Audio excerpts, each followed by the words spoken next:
सिद्धक्रिया बाबाजी नमः।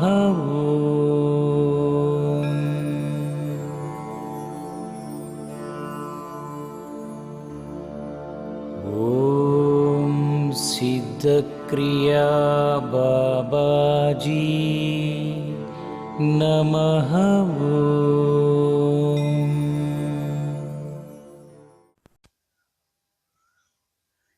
హరి ఓం సాయిరాం బాబా. దేహానికి నిత్య యవ్వనం సాధ్యమేనంటారా బాబా? చాలా విచిత్రమైన ప్రశ్నే ఇది, కానీ కావాలి. ఎప్పుడైతే మనం ఆత్మ పరిశీలన, ఆత్మ జ్ఞానం అనే ఒక లక్ష్యం పెట్టుకుంటాము, ఈ పరిశీలనలో ఇది ముఖ్యంగా ప్రతి వ్యక్తి కూడా లక్ష్యం ఒకటే, ప్రధానమైన లక్ష్యం కావాలని నేను చెప్తున్నా. నిత్య యవ్వనం, నిత్య ఆనందం, నిత్యానందం, నిత్యం యువ చైతన్యం.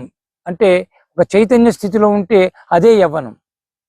ఆ యవ్వనం అనేది దేహానికి సంబంధించి అనుకుంటారు. నిజం చెప్పాలంటే దేహపరమైన యవ్వనం అది నిజమైంది కాదు, అది ప్రాపంచికంగా వాడేది. అసలు యవ్వనం అనేది, అది నిత్య యవ్వనం అనేది అంతర్ముఖ స్థితికి సంబంధించిన పదం.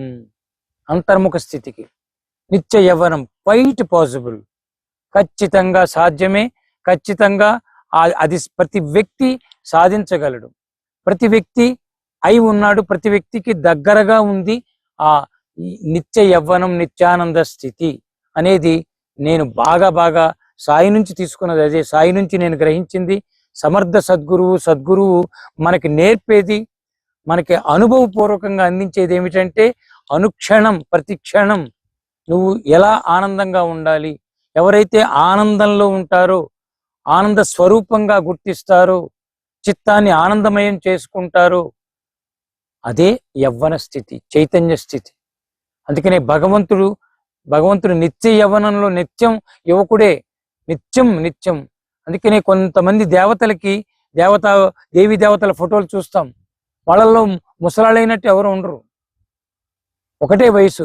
పార్వతీ పరమేశ్వరులు అలాగే ఉంటారు, లేదా బాల్యం ఉంటాయి. వాళ్ళకి వయసు మళ్ళీపోయింది అనేది ఉండనే ఉండదు. అందుకనే వాళ్ళు తపన పడతారట దేవీ దేవతలు. మానవ జన్మ పొంది మనిషిగా వెళ్ళి పుట్టి అవతరించి మళ్ళీ చక్కగా అన్ని జీవిద్దాం. నల్లగడ్డం, పొడుగ్గడ్డం, తెల్లగడ్డం, అవి భౌతికమైన మార్పులు, ఆ దేహపరమైన ఆ స్థితులు, మానసిక స్థితులు అనుభవించాలని తపన పడతారట. కానీ వాళ్ళకి కుదరదు, వాళ్ళ వల్ల కాదు. వాళ్ళ స్థితే అతీతం అయ్యాక మళ్ళీ వెనక్కి వచ్చే స్థితి కాదు పాపం. కానీ వాళ్ళు ఏంటంటే సంకల్పంతో, వాళ్ళు ఆ సంకల్ప శక్తితో అవతరించటం, లేదా ఇక్కడ ఉన్న అర్హత ఉన్న వ్యక్తులలోకి ప్రవేశించటం. అర్హతలున్న యోగులు, మహాత్ములు, ఒక సామాన్యుడు ఆధ్యాత్మికమైన జిజ్ఞాసతోటి చక్కగా అన్ని చక్కబెట్టుకుని, అందరికీ అన్ని చెప్పేసుకుని, బాధ్యతలు తీర్చుకుని, వాడు ఆ సామాన్యుడు సాధకుడై ఒక గురువు దగ్గరికి వెళితే, ఇక ఆ గురువు దగ్గర నేర్చుకుంటూ ఉంటే అర్హత, గురువు అంతటి వాడు అవుతాడు. ఎవరైతే గురువు అంతటి వాడు అవుతాడో, గురువు ద్వారా భగవంతుడు వాడిని ఆకర్షిస్తాడు. ఇంకా వాళ్ళలోకి భగవంతుడితో, ఎందుకంటే ఏ వ్యక్తినైతే ఇతను గురువుగా ఆశ్రయించాడో ఆ గురువు ఒకప్పుడు సామాన్యుడే.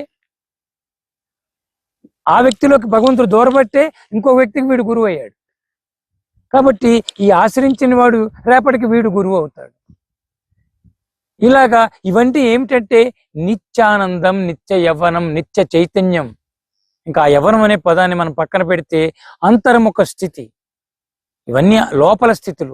ఎప్పుడైతే లోపల స్థితి అద్భుతంగా, అతీతంగా మారుతుందో, ఆ ఎక్స్పాన్షన్ జరుగుతూ ఉంటుందో, అది ఇక భగవంతుడైపోతాం. భగవత్ శక్తే నిత్య యవ్వనం, నిత్యానందం, భగవంతుడే. ఇకపోతే మనం భౌతికంగా ఆలోచిస్తే నిత్య యవ్వనం అన్నాం, నిత్యం ఫ్రెష్గా ఉండటం, ప్రతి క్షణం చైతన్యంగా ఉండటం, యువకుడిగా ఉండటం. అంటే అది ఏమిటి అంటే, నువ్వు రోజు జరుగుతున్న ఫ్రెష్నెస్ని తీసుకో.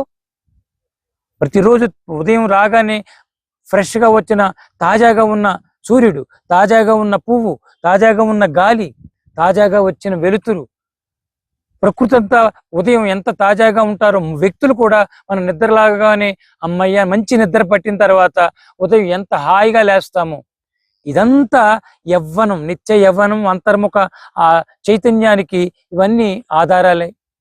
అందుకనే మనల్ని మనం ఒక మంచి దానితో కలుపుకుంటే, ఏకత్వంలో ఉంటే అది తెలియకుండా మనకి ఆరోగ్యాన్ని, ఆనందాన్ని, యవ్వనాన్ని, చైతన్యాన్ని అన్ని కలగలిపి ఆ చిదానంద స్థితిలోకి తీసుకుపోతుంది. కాబట్టి ఇక్కడ సాధ్యమే, ఖచ్చితంగా వీ కెన్ బి రిఫ్రెష్ అవ్వాలి, మనం రెన్యూగా మారాలి, రీఎనర్జైజ్ అవ్వగలం కూడా. ఇక్కడ ఇదే ప్రకృతి, ఇదే సృష్టి, అదే మనం గుర్తించట్లా. ఒక పువ్వుతో 10 నిమిషాలు గడిపితే, దాన్ని చూస్తూ ఆస్వాదిస్తూ దానితో ఒకటై, ఒక పువ్వుతో గడిపితే, ఆకాశంతో గడిపితే, అలా కళ్ళు మూసుకుని పంచభూతాలను ఆస్వాదిస్తూ ఉంటే అదంతా శక్తిగా దొరికే ప్రతిదీ రిఫ్రెష్. కాయకల్ప సాధనలో ఇది ప్రధానంగా దేహాన్ని మనం యవ్వనంగా మార్చుకోవాలా, మనసును యవ్వనంగా మార్చుకోవాలా, నువ్వు యవ్వనవంతుడిగా ఉండాలా. ఈ రెండు కాని నువ్వు, అది ప్రధానంగా ఆలోచించాలి. కొంతమంది లక్ష్యం దేహాన్ని 100 సంవత్సరాలు తీసుకువెళ్తారు. అది క్రియతో వచ్చేది. ఎప్పుడు భగవంతుడు ఎంత ఇవ్వాలో, ఎంత ఇస్తే ఆ వ్యక్తి కర్మలను పూర్తి చేసుకోగలడో అంత ఆయుష్ ఇస్తాడు. పెంచుకోవటం అనేది ఒక్కొక్కరి లక్ష్యం అది. కాబట్టి మనం ఏది అసలు భగవంతుడు అనేవాడిని నమ్మితే అడగక్కర్లా. భగవంతుడు నమ్మటమే ఆనంద స్థితి. భగవంతుడితో ఒక్కటి అవ్వాలనుకోవటమే ఆనంద స్థితి. అదే చైతన్యం, ఆత్మ చైతన్యం అవుతుంది. అందుకనే మనం ఏది అవ్వక్కర్లా, సాధ్యమే, అన్నీ సాధ్యమే. ఎప్పుడు నేను బాహ్యపు నేను పట్టుకోకుండా అంతర్ముఖమైన నన్ను నేను తెలుసుకుంటే నాకు అసాధ్యం లేదు. I'm everything, I can win everything అనేది ఈ ఆత్మ పరిశీలన నుంచి మనకు తెలిసే ఆ గ్రహింపు సత్యాలవి. కాబట్టి ఇక్కడ ఎవరైనా సరే, ఏ మనిషి అయినా సరే, తన బాహ్య ఆత్మను దాటి అంతరాత్మ వైపు వెళితే నిత్య యవ్వనం, నిత్య ఆనందం, పరమానందం, బ్రహ్మానంద స్థితి దొరుకుతుందన్న. హరి ఓం గురుదేవ్, హరి ఓం సాయి.